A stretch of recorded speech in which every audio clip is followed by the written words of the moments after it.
So what we want to get into today is talking about change, but more importantly, how we react, how we respond, and how we take change on when it happens. I really brought this up right now because we just had the election and there's a lot of feelings and a lot of emotions running high and low, and there's a lot of divisiveness happening within the country. And from that, I think there's actually more opportunity than there is harm that's out there.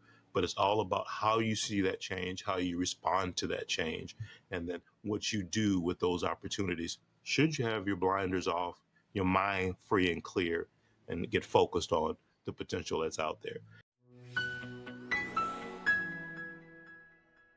Chris, Sean, welcome. We always hear, embrace change, et cetera, et cetera, et cetera. And that's, one of the cliches that's out there. But embracing and accepting, and I mean truly accepting change in the circumstance is really what we want to focus in today. So when I say embrace change versus accept change, in your mind, what are the differences? What should we be seeing or doing or feeling when you hear that? Well, obviously, it lies in the two words accept and embrace. So I think the easier of the two is to accept change. The more difficult one is to embrace the change. Because what happens when you're talking about embracing a change, in most, I think, I guess, in most human beings' minds, that means I have to accept something that I didn't on the outset agree with or desire or was looking for. And I think that's at the root cause of it all to begin with, because I think people as a whole, we're so um, we're so used to just really being motivated by what we want, Mm-hmm. and sometimes that motivation blinds us to what we need. Sometimes, Mm-hmm. and I think that if people spend more time looking at want versus need, and how whatever this particular change that comes that we find ourselves in the midst of, what its ultimate outcome could be, we always look at it from a negative perspective. The human mind is conditioned to immediately go to the negative. We've talked about this before. I truly believe that when I look at people. I was talking to a friend of mine about this last night, and I said I have this, and I've said this a million times, and I'm not saying I'm clairvoyant or anything like that, because I am not. But what I'm saying is I have this ability to see things. You know what I mean? I have this ability to see things in certain instances, how they are going to potentially play out before they have played out. It's my gift and my curse. And I'm not saying I'm right 100% of the time. I'm not even saying I'm right better than 50% of the time, but I am right a fair amount of time, especially in the ones where it's really needed. You know what I mean? It's one thing that, it's a baseball game or a football game or a basketball game, the outcome of that, something like that. I want my team to win always. I mean, if I had my druthers, my team goes 82-0. That's what I want. The reality is it's kind of goes back to what you were saying a little bit, Sean, about the manifestation point. Um, I always think about, when I wake up every day, what is my desired outcome? What am I trying to accomplish on a day-to-day basis based on the things that I'm involved in, and I am expected to create a desired outcome. I'm a part of something.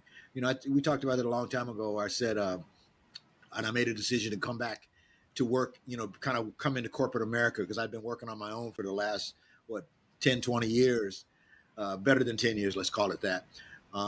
That I knew that there were going to be some expectations placed on me. There were going to be some days when I was not in charge. I was not the ultimate decision maker, and that I was going to have to be a part of something. I think people lose their way when it comes to that type of mentalities, like my job, whatever. They just think that they have no ability to affect outcomes, and and I think that robs people of their passions to succeed. It robs them of their passions to continue their dreams. It robs them of their passions to really feel like they are in the mix and are a part of the decision making tree. Yeah. Understood, 100%.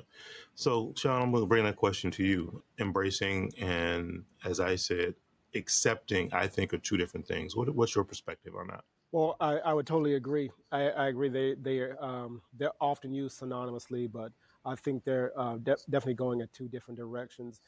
Accepting, like Chris said, you're taking on something that you really don't want to. Well, you're the last man picked on the baseball team. You come on over here. I know you can't play, but we need a fifth person, so you get to run. But when you look at embrace, um, think about the action that the word embrace implies. You're receiving, the change, right? You're receiving it unto yourself. You're enveloping that change, so it becomes a part of you.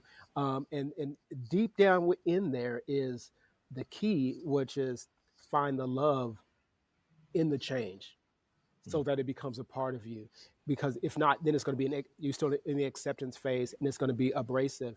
If you find the love, because we all know that everything has a silver lining, but you can take it beyond that silver lining to say, hey, this is going to be the best thing that it can be in this situation, whether it may be uncomfortable, it may be unplanned, it may have just been a kick in the pants, but hey, it got me out of the way of the bus that was coming around behind me. We don't know Mm-hmm. what that change is going to do, but we do have an onus to honor how it impacts us. As we were just talking, off camera about the election, and saying, hey, um, if all of us would simply say, hey, no matter what happened, this is going to be the best 4 years of my life. That's embracing that change. You can accept it, like, oh man, it didn't go my way, just like you can do at the end of the Alabama game. We didn't win. Or you can say, hey, we still have 5 more games to go. We can still be number one in our conference, and we have a clear shot to the title. Embrace it. These are your guys. These are your people. And whatever that change is, it's there for a reason. Number one, it's usually there for some time, but whatever that period is, hold on to it, make it a part of you. And if you're coming from a loving place, coming from a centered place, coming from a place of purpose and passion, it will be the best situation that it can be, no matter how dirty or muddy and grimy it could be on its onset or on its face. If you embrace it, just as if you made the decision yourself, it now becomes a part of you, and you're the one driving that change, and you are now in charge of that again.